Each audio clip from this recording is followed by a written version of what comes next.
Dope. So can you tell me a little bit about what's done to the car? 5.3 LS, full Texas speed, like everything inside that I could put Texas speed into is Texas speeded up. Got Torker V2 cam in it. I did Delphi LS3 rollers in it, of course, because those are the fucking bomb. Texas speed titanium push rods, Texas speed titanium valve seats, Texas speed titanium double spring on it and retainers with the hats as well. They were all titanium. No bottom end work. I just wanted to go as big as I possibly could without doing bottom end stuff. Yeah. And other than that, 4L80 with trans coast shift kit in it. Cool. 3600 stall from Yank.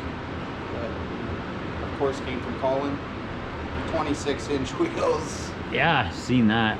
It looks pretty rad. Did you have to do anything to get for fitment or anything like that? Oh yeah, we got real comfortable with the grinder. We cut everything out completely. This was probably 2 inches forward. I had to connect it all up into here. I pulled all the wheel liners out of it because it is literally so big. What have you got planned for like future performance mods? Future performance mods, we got a couple 65 mil turbos going on this thing. We're gonna twin set up it.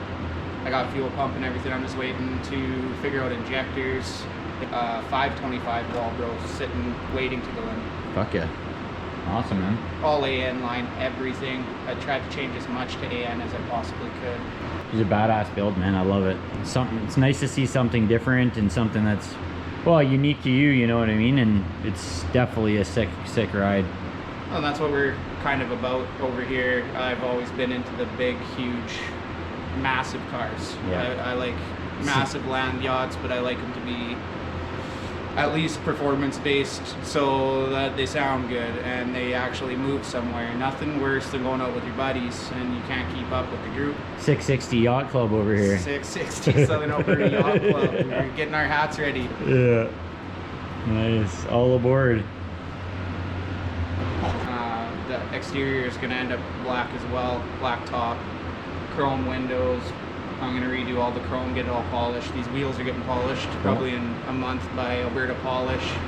A friend of mine, Kayla, owns that company and she does amazing work. She usually does semi-trucks, but she wants to get some of the pitting out of these wheels and make them real shiny. This is my brother's car. We built this over the last 10 years. This car was completely original, rotten, disgusting. There was rust everywhere. The only reason why we traded a running and registered insured car, we drove the registered running insured car over to the garage that this car was being kept in, loaded this car and all the parts that had been taken apart off onto our trailer, took the license plate off, and we traded right there. But the only reason why is because the interior was completely original and in unreal good shape.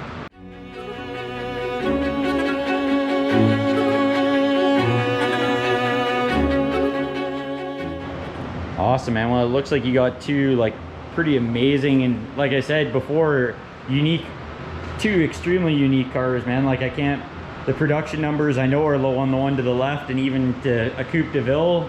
Yeah, Coupe Devilles, you don't see them very often. There is one other one in town owned by a friend of mine. He's traveled all over the country and he has only ran into one other one that's in Calgary, part of the Lowrider Club.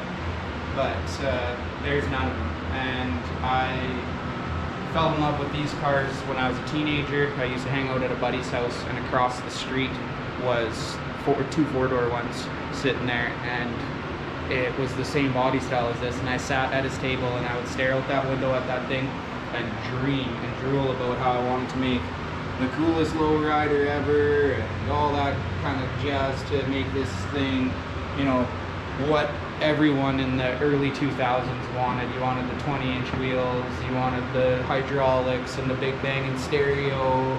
I wanted all of that in this pimpin' ass Cadillac. Fuck yeah. Oh yeah, I definitely didn't think I was gonna find a donk-inspired car in Lethbridge, man, when I moved here. So it's definitely awesome to find it. She's a unicorn. Yeah, that's another thing too. There's not a big donk culture in Canada now. Donks being 71 to 73 Caprice oriented. Okay, so this is more of a donk style. I wouldn't call this an actual donk. Yeah. But the big wheel game in southern Alberta is far and few between. Everybody that does big wheels is doing big wheels on trucks. They never do big wheels on cars. No, for sure. That's wicked. Love it. How much money I was obsessed with Australian burnouts, man. Okay. Straight up obsessed with Australian burnout cars. Yeah. And when they get in the pit And it just blows out the sides. sideways, I'm like, man, that'd be sick to get that on the fucking caddy, dude. Fuck yeah. So what do you have to do to make that happen? Like my turn down points straight at the back of my tire. So Yeah, I know it was savage, man, the way it blew out at me. Like, that was wicked. Yeah.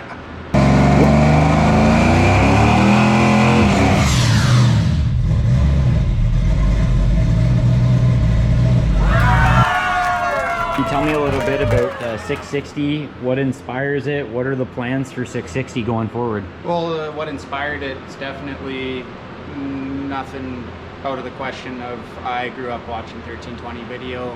What those guys do down there is really cool to be able to highlight the car community in such a way that it's almost like you're there. It's almost like you're there and you're able to experience that race, whether it be, you know, doing stuff on the street, whether it be doing stuff at the track, it doesn't matter. A lot of people don't get to experience that. For and sure. I know that Canadian car culture is kind of slept on. We don't have a whole bunch of, you know, content creators up here that are able to get across the point of how amazing our car culture is. Now, that's one big thing that I noticed over here. I've only lived here for 2 years, and the car scene here in southern Alberta is like bar none. It's definitely amped me up to want to be a part of it in a big degree, which is why also I've kind of wanted to partner up with you, Matt. Like, it's been a dream of mine, and I'm happy that we're doing it together.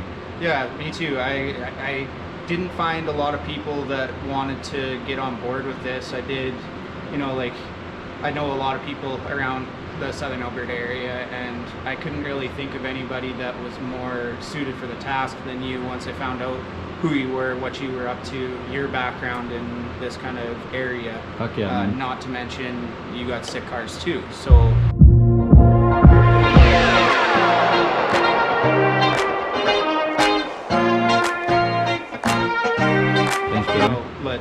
let's continue down this path of making awesome content.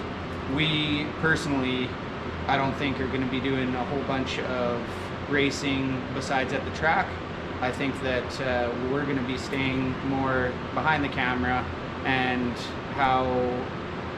get to see different areas of this culture that no one gets to see of southern Alberta. We have it here, it's kept very secret, and I'm not trying to bring the secrets out, but I definitely want to bring light to all the sick shit that happens down here. Big time. There's tons of collectors, there's tons of really high-end race guys that come from this area, so it's just a no-brainer when I found out that there was nobody really making anything to highlight the ability of southern Alberta, western Canada, even eastern Canada.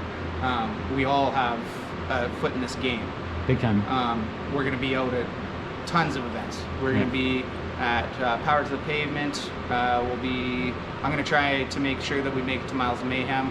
We do have a sponsorship role in a couple places this year that we're going to announce probably in a further YouTube video, a little bit closer to the date of it happening. So definitely get ready for that. We'll be getting part of Street Machine Weekend, I guess you should say, since Street Wheelers is trademarked. Yeah. So yeah, we should see everybody out there. Everybody. You see our cars, our booth, whatever we got to bring, come stop by, see us. Yeah, come say hey. We got cards. We're in the works of making some merch right now. Stickers are hot off the press as of next week. So yeah, definitely get at us. Fucking right. And I think it's cool that we came from kind of two different worlds of domestic market, and like obviously my cars, I'm kind of big into the JDM shit. Oh yeah. So it's kind of cool that, like, obviously we're both car enthusiasts. We love everything car related. Is most likely, well, we more or less care just that it's fast. Yeah. Yeah. Especially if it shouldn't be. So yeah, nothing. Yeah, it's cool to bring the two worlds together, and we kind of and cross that bridge, you know what I mean? Yeah, for like, sure. And have everybody on point on the same deal. So that's fucking rad. And here's to 660 in the future of what we're doing, man. That's rad. Yeah, I can't wait to see what the future holds for us. Yeah. We'll see you guys out there.